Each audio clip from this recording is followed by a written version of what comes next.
தொடர்ந்து செய்திகளை விரிவாக பார்க்கலாம். கிறிஸ்துமஸ் பண்டிகை விடுமுறை மற்றும் அரையாண்டு பள்ளி விடுமுறை காரணமாக பழனியில் முருகன் கோயிலில் மக்கள் கூட்டம் கூட்டமாக குவிந்து வருகின்றனர். இது குறித்த கூடுதல் தகவல்களை எமது செய்தியாளர் கார்த்திகேயன் வழங்க கேட்கலாம். கார்த்திகேயன், பழனி முருகன் கோயிலில் பக்தர்கள் கூட்டம் கூட்டமாக வருவதை முன்னிட்டு அங்கு செய்யப்பட்டுள்ள ஏற்பாடுகள், அடிப்படை வசதிகள் குறித்த விவரங்கள். வணக்கம் சரவணன்.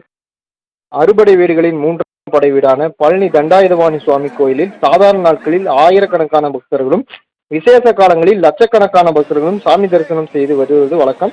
இன்று கிறிஸ்துமஸ் அரசு விடுமுறை மற்றும் அரையாண்டு தேர்வு பள்ளி விடுமுறையை முன்னிட்டு பழனியில் ஏராளமான பக்தர்கள் குவிந்து வருகின்றனர். படிப்பாதை, யானைப்பாதை, செல்போன் கொண்டு செல்லாதவாறு ஆண்கள், பெண்கள் என இரு வரிசைகளாக பிரிக்கப்பட்டு சோதனை செய்த பின்னர் மலைக்கோயிலுக்கு அனுப்பி வைக்கப்படுகின்றன. மேலும் மின் நிலைய ரயில் ரோப்கார் நிலையத்தில் சுமார் 2 மணி நேரம் காத்திருந்து பக்தர்கள் மலைக்கோயிலுக்கு சென்று சாமி தரிசனம் செய்ய 1 மணி நேரம் வரை வரிசையில் நின்று சாமி தரிசனம் செய்து வருகின்றனர். பக்தர்களுக்கு அடிப்படை வசதிகளை கோயில் இணை ஆணையர் மாரிமுத்து, உதவி ஆணையர் லட்சுமி தலைமையில் செய்து வருகின்றனர். பக்தர்களின் பாதுகாப்பிற்காக உதவி டிஎஸ்பி தனஜியம் தலைமையில் ஏராளமான போலீசார் பாதுகாப்பு பணியில் ஈடுபட்டு வருகின்றனர். சரவணன்.